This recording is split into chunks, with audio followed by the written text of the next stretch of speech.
रतन टाटा की नवरत्न कंपनियों में से एक कंपनी है टाइटन। 1999 में ये कंपनी का शेयर आया था। अगर इस समय आपने शेयर में 1 लाख रुपए का इन्वेस्ट किया होता तो आज की डेट में उसकी वैल्यू होती 6 करोड़ रुपए। यानी इस कंपनी ने दिया है 60,000% का रिटर्न। ये वही कंपनी है जिसने राकेश झुनझुनवाला को राकेश झुनझुनवाला बनाया। उनकी टोटल नेटवर्थ में 25% हिस्सा सिर्फ टाइटन से आता था। तो अगर आपको टाइटन के नाम से लग रहा है घड़ी बेचने वाली कंपनी इतनी बड़ी हो गई, नहीं भाई साहब, टाइटन एक बड़ी कंपनी है जिसके अंदर घड़ियां भी जाती है, चश्मे भी जाते हैं और ज्वेलरी भी जाती है। और ज्वेलरी टाइटन की टोटल सेल का 88% है। और ज्वेलरी जो ब्रांड टाइटन के अंडर है उसका नाम है तनिष्क। और आज की केस स्टडी अपनी उसी पे बेस्ड है। सबसे इंपॉर्टेंट चीज, ये जो तनिष्क ब्रांड है जिसने टाइटन को टाइटन बनाया, ये प्लान्ड वे में लॉन्च नहीं हुआ था, ये तो जुगाड़ में लॉन्च हो गया था। इसको लॉन्च करने मजबूरी थी और ऐसा नहीं कि लॉन्च होते ही हिट हो गया था। शुरुआत में 5 साल भयंकर घाटे में रहा था और ऐसी स्थिति हो गई थी कि भैया कंपनी तो बेचनी पड़ जाएगी, बंद करनी पड़ जाएगी। लेकिन फिर आखिर इसने ऐसा क्या किया कि पिछले साल इसकी सेल 23,268 करोड़ रुपए की इसने सेल की। ऐसा क्या किया कि हर साल 2-5 हजार करोड़ का कैश जनरेट करते हैं। ऐसा क्या किया कि हर साल 12,000 नई डिजाइन ज्वेलरी में ये लोग बना देते हैं। इन्होंने अपने एम्प्लॉय की प्रोडक्टिविटी कैसे बढ़ा दी।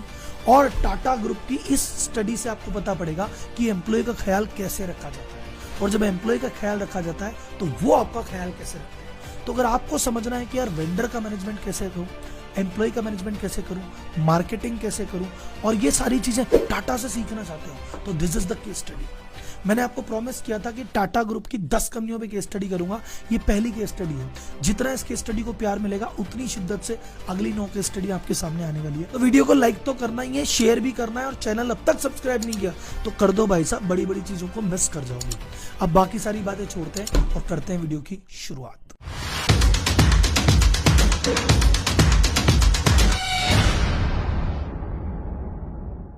टाइटन की शुरुआत हुई थी 1984 में। टाटा ग्रुप का तमिलनाडु की एक इन्वेस्टमेंट कॉर्पोरेशन से इनका टाइप था, उसके साथ इन्होंने चालू की। सब कुछ बहुत बढ़िया चल रहा था। ये क्या करते थे, घड़ी बनाने के जो भी इक्विपमेंट वगैरह थे ये बाहर से इंपोर्ट करते थे। इंपोर्ट करने के लिए इनको डॉलर चाहिए थे, आराम से सरकार से मांगते थे, डॉलर वॉलर मिल जाते थे। अब क्या हुआ, 1990 के आसपास भाई साहब इराक और अमेरिका की लड़ाई वड़ाई हुई कुवैत को लेके, और वहां बहुत बड़ा पंगा हो गया और उसके चक्कर में ऑयल के प्राइस एकदम से भाग गए। इंडियन गवर्नमेंट है वो ऑयल पूरा इंपोर्ट करती थी, तो इंडियन गवर्नमेंट के पास ही डॉलर कम पड़ने लग गए। तो इंडियन गवर्नमेंट ने सभी इंडस्ट्रियल हाउस को कह दिया, भैया हमसे तो डॉलर मांगने आना मत। अगर तुम्हें डॉलर की जरूरत है तो खुद ही अरेंज करो, खुद ही कमाओ, हमको मतलब नहीं है। तो भैया टाइटन ने कहा, भैया घड़ी बनाने के लिए तो इक्विपमेंट चाहिए, उसके लिए डॉलर चाहिए, डॉलर तो है नहीं, क्या करें। तो इन्होंने कहा यार वेस्ट में एक कॉन्सेप्ट है कि जो घड़ी की दुकान है ना वहां पे ज्वेलरी भी बिकती है। बोले काम करे क्या, ज्वेलरी बना देते हैं, ज्वेलरी बना के यूरोप में बेच देंगे, वहां बेचेंगे तो वहां से डॉलर आ जाएंगे, उसी डॉलर से इक्विपमेंट खरीद लेंगे तो काम हो जाएगा। तो इन्होंने उस डॉलर के जुगाड़ के लिए ज्वेलरी सेगमेंट तुग्गे में चालू कर दिया। इसको मोदी जी की भाषा में कहते हैं, इस आपदा को अवसर में परिवर्तित करना है। अब वहां पे ज्वेलरी की साल चालू कर दी, अपना जुगाड़ करने लग गए। लेकिन धीरे धीरे क्या हुआ, 91 में लिबरलाइजेशन हो गया, भारत की इकोनॉमी खुल गई। अब भारत की इकोनॉमी खुली तो भैया इन्फोसिस आई, विप्रो आई, तो ये बड़ी बड़ी कंपनियों ने जब किया तो इंडिया के पास बहुत सारे डॉलर आने लग गए। तो गवर्नमेंट ने कहा कोई दिक्कत नहीं, अब टेंशन नहीं है। और वो ऑयल वाला जो चक्कर था वो भी धीरे धीरे कम हो गया। तो बोले अब ऐसा है कि भैया इंडिया में भी डॉलर की कमी नहीं है, तुम चाहो तो ये सेगमेंट बंद कर दो। पर टाइटन बोले कि भैया फैक्ट्री में इन्वेस्टमेंट कर लिया, मशीन लिया है, लेबर वेबर बिठा ली, अब क्या बंद कर दो। टाइटन ने एक नया ब्रांड लॉन्च किया तनिष्क, और उसने कहा ज्वेलरी बाहर नहीं बेचते, अब इंडिया में भी ज्वेलरी बेचेंगे। पर शुरुआत में तनिष्क को सफलता नहीं मिली। 5 साल तक घाटे पे घाटे लगते रहे। सन 2000 तक आते आते 150 करोड़ का घाटा इकट्ठा हो चुका था। उन्होंने मैकेंजी कंपनी को हायर किया। उन्होंने कहा भैया बंद कर दो, बेच दो, तुमसे नहीं बिकेगी। फिर कारण पता लगा है कि आखिर कारण क्या है। कारण ये था कि इंडिया में जितने भी लोग थे वो भैया ट्रेडिशनल फैमिली ज्वेलर से सामान लेते हैं। भाई ज्वेलरी लेनी है, आप अपने घर में जाके पूछो, आप जहां से ज्वेल रहे हो आपके पिताजी भी वहां से लेते थे, दादाजी वहीं से लेते थे, परदादा लेते थे। तो ज्वेलरी जहां से लेनी है वो ज्वेलर फिक्स है। तनिष्क नई कंपनी थी, कौन आएगा उनके पास। दूसरी बात ये थी कि तनिष्क ने शुरुआत में ज्वेलरी वेस्ट के लिए बनाई थी, तो वो 18 कैरेट में बनाते थे क्योंकि उनको बढ़िया बढ़िया डिजाइन देनी थी। तो बढ़िया डिजाइन देने के लिए भैया 18 18 कैरेट बढ़िया होता है। अब 18 कैरेट इंडिया में चलता ही नहीं है, इंडिया वाले बोले भैया 22 कैरेट से नीचे लेंगे ही नहीं। तो अब तनिष्क ने कहा अच्छा अब हमको समझ में आया, इनको सोना चाहिए, डिजाइन विजाइन नहीं चाहिए। बोले डिजाइन तो ही, चलो इनको सोना भी देते हैं। इन्होंने टोटल 3 चेंजेस अपने सिस्टम में किए और वो 3 चेंजेस के चक्कर में तनिष्क कंप्लीट पलट गई और इतनी बड़ी कंपनी बन गई। पहला चेंज क्या किया कि जो ज्वेलरी का प्राइस टैग का डिस्प्ले आता था ना, उसके साथ साथ ये भी लिखने लग गए कि भैया इस ज्वेलरी में इतना सोना है, इतने नगीनों का वजन है, इतने सोने का वजन है। तो इससे थोड़ा उनको कॉन्फिडेंस आया ग्राहकों को। सेकेंड चीज जिसने गेम पलट के रख दिया, जिसको कहते हैं मास्टर स्ट्रोक, वो क्या, कैरेटोमीटर करके एक मशीन लेके आ गए तनिष्क के शोरूम में और उन्होंने कहा भाई इस मशीन का काम है ज्वेलरी की शुद्धता की जांच करना। और बकायदा मार्केटिंग की, टीवी में ऐड दिए, पेपर में ऐड दिए कि भैया जिसके पास भी सोना है वो आओ और फ्री में चेक करवा के ले जाओ। अब भैया फ्री के नाम के आपको पता है इंडिया की जनता कैसी होती है, फ्री में सोना चेक, चलो। वो भाई साहब झुंड के झुंड तनिष्क पे पहुंचे और बोले जी हमारा सोना चेक करके बताओ कैसा है। और वहां पे 60% केसेस ऐसे निकले जहां पे सोने की प्योरिटी कम निकली। उनके जो पीढ़ियों से जो उनका है, उन्होंने कहा कुछ और दिया कुछ। अब भाई साहब उनको लगा हम तो ठगे गए यार। तब जाके उनको रियलाइज हुआ भैया हमारे साथ गलत हो रहा था, अब तो भैया मार्के की दुकान से लेना पड़ेगा, लोकल से नहीं लेंगे। और तनिष्क के पीछे टाटा का ब्रांड तो खड़ा ही था।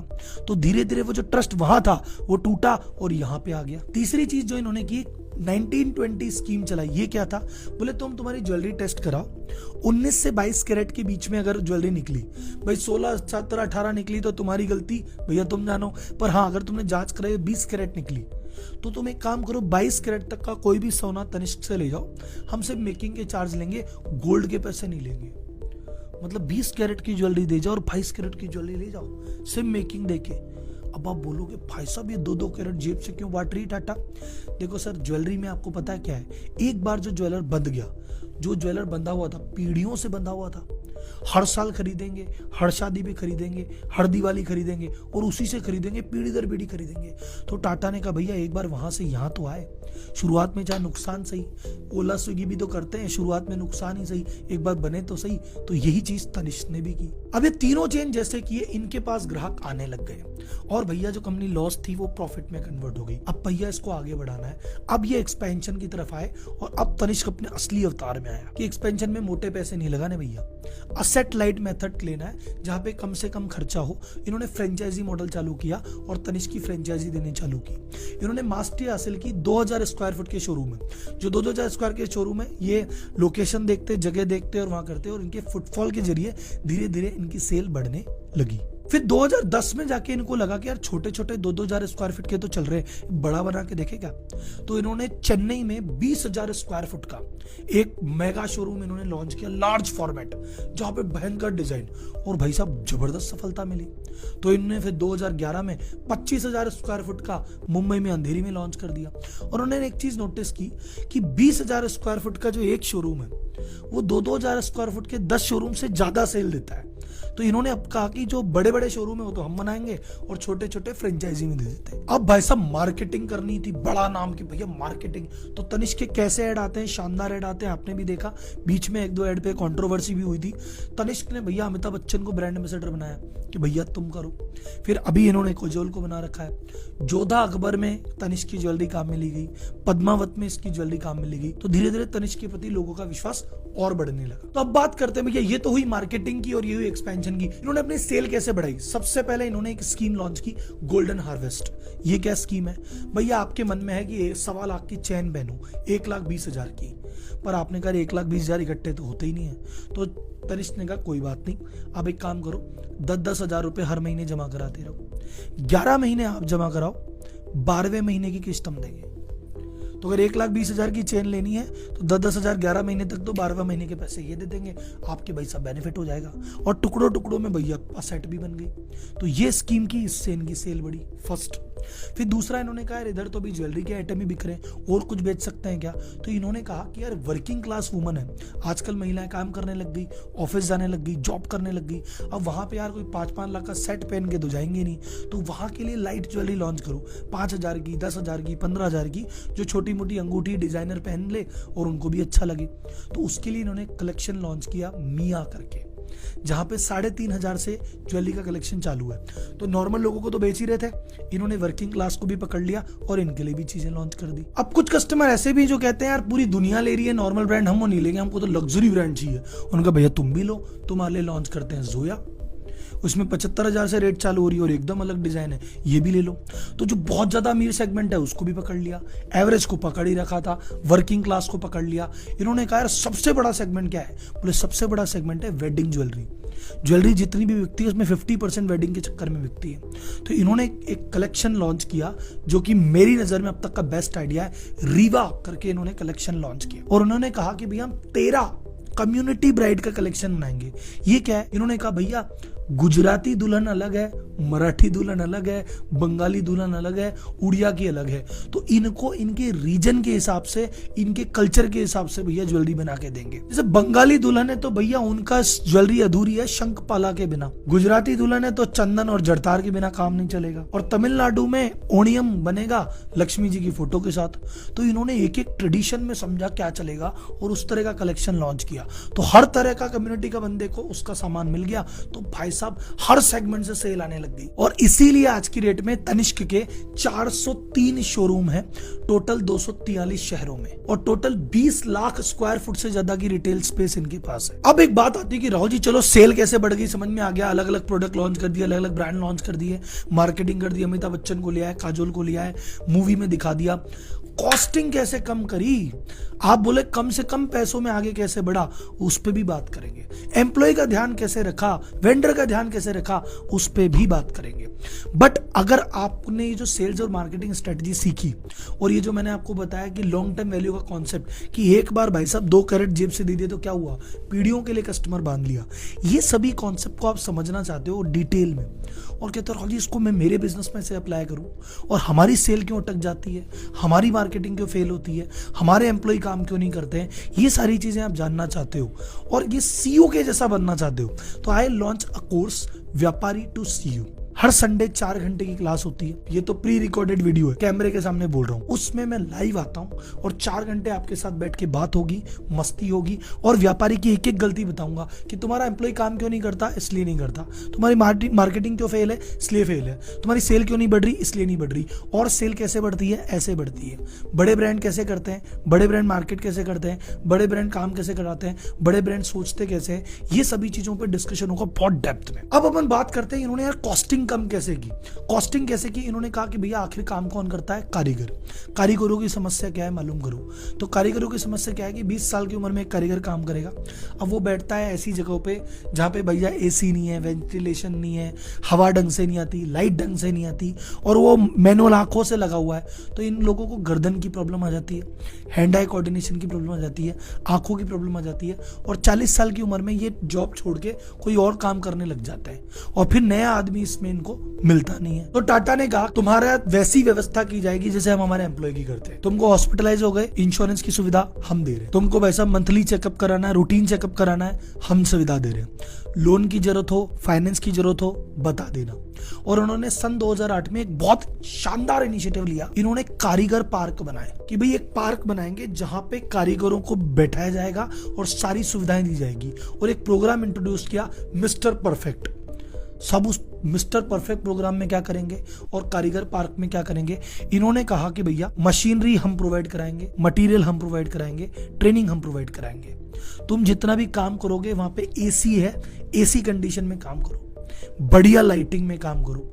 अभी तुम जमीन पे बैठ के काम कर रहे हो, तुम्हें कुर्सी ऐसी प्रोवाइड कराई जाएगी जिससे तुम्हारी गर्दन में कम प्रॉब्लम हो, तुमको बकायदा आईडी कार्ड दिए जाएंगे, तुमको यूनिफॉर्म दी जाएगी, तुम्हारा बैंकों में खाता खिलाया जाएगा, तुमको कैंटीन की सुविधा दी जाएगी। 2012 में इन्होंने 11,000 हजार स्क्वायर फुट के 4 पार्क बनाए, जिसमें 1400 कारीगरों को इन्होंने रखा, और ये सारी सुविधाएं जो मैं आपको बता रहा हूं दी। वहां पे इनको रहने की सुविधा, रुकने की सुविधा, और 60% से ज्यादा बंगाल से आते थे, तो उन्होंने बंगाली कुक रखा जो बंगाली रेसिपी बनाए, बंगाल की डीवीडी, बंगाल की मैगजीन, इतनी सुविधा का इनको ध्यान रखा। अब आपके मन में बैठे बैठे एक सवाल होगा, राहुल जी आप तो कह रहे थे कॉस्टिंग बचाई, मेरे को तो लग रहा लगाए जा रहे हो। आपने तो भैया कॉस्ट पैसे बचाए कहाँ, आपने तो पैसे लगाए। ये पार्क बना रहे हो 20-20 करोड़ रुपए के, इतनी सुविधा, इंश्योरेंस दे रहे हो, आखिर क्यों? टाटा ने कहा भैया जब जो देता है ना उसको मिलता भी है, जो जैसे कर्म करता है ना वैसा उसको फल मिलता है। इसका फल क्या मिला? सबसे पहले प्रोडक्टिविटी हाई हो गई। जो एक लेबर एक महीने में 750 ग्राम सोने की ज्वेलरी बना के देता था, वो 4 किलो सोने की ज्वेलरी बना के देने लग गया। Production capacity 550%।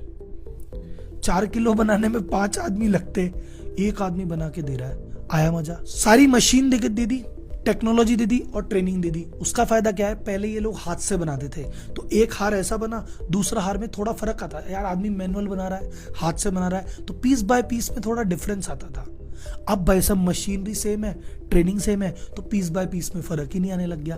तो वो कॉस्टिंग थी वो बच गई। इन्होंने ये रियलाइज किया कि भैया किसी भी तरह की मैन्युफैक्चरिंग पीस को बनाने के लिए 874 तरह के मटेरियल लगेंगे। वो 874 तरह के मटेरियल उस कारीगर पार्क में अवेलेबल करा दिए। पहले क्या होता था, कारीगर ने भैया कुछ बनाना चालू किया, फिर कहा अरे ये चीज तो है ही नहीं, अब मैं बाजार से जाके कल लेके आऊंगा, फिर कल बनाऊंगा, फिर बना के लेता रहे, वो चीज तो है ही नहीं, फिर 2 दिन लगेंगे। तो ये जो ज्वेलरी 3 दिन में बननी चाहिए थी वो 7 दिन में बन रही है, क्योंकि मटेरियल ही नहीं मिल रहा। कभी कम मिला, कभी ज्यादा मिला, अब सारी चीज एक जगह ही मिलने लग गई। इसके चक्कर में क्या हुआ कि जो माल इधर उधर वेस्ट पड़ा रहता था वो वेस्ट हुआ ही नहीं।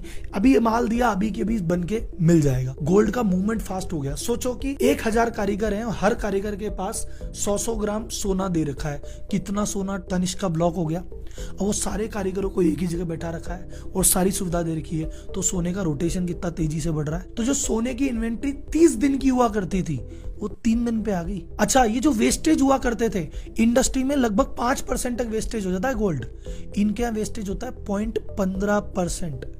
इसका मतलब ये साल में 75 से 80 किलो सोना वेस्टेज में बचा लेते हैं। अच्छा, टेक्नोलॉजी का यूज इन्होंने चालू किया वो कारीगर पार्क में। पहले एक कारीगर डायमंड को सॉर्ट करता था। भाई डायमंड अलग अलग तरह के है, उसको सॉर्टिंग करनी है, पैकेट में भरना है। 40 कारीगर मिलके 800 पैकेट बनाते थे। 40 कारीगर 800 पैकेट। एक रोबोट दिन में 2500 पैकेट बनाने लग गया। अच्छा, डायमंड को और स्टोन को सेट करने में टोटल 65% टाइम तो डायमंड सेट करने में चला जाता है। वो काम भी मशीन पे लगा दिया।